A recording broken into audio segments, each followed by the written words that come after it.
Les enfants veulent te voir. Premier objectif atteint. On a attisé leur curiosité. C'était notre seule certitude. Attendre que les enfants demandent à me voir. Il était hors de question de leur forcer la main. Ça aurait pu être long, d'autant que le plus jeune des deux n'avait même pas 2 ans au début de notre relation.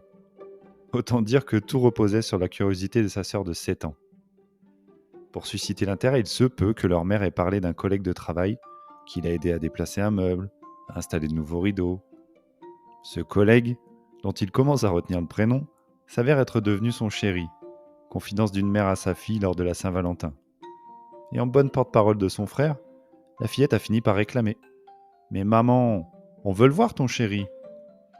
Cette phrase qui donne le sentiment d'être dans le bon tempo, d'avoir laissé aux enfants le temps d'assimiler que papa et maman n'allaient plus être amoureux et ne vivraient plus ensemble.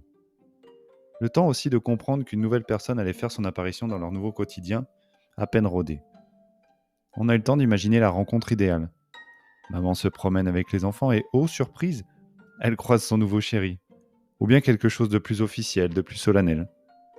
On a opté pour la solution simple: venir les rejoindre chez eux. Ils sont dans leur contexte, ils ont leurs repères, et tout un appartement à me faire visiter. Même si je le connais déjà un peu, mais chut. Fin de journée. Le plus petit a été mis au lit. Sa sœur, elle, a le droit de veiller un peu plus tard pour attendre le chéri, qui ne devrait plus tarder. D'ailleurs, il en est où le chéri? Il te fait pas le fier.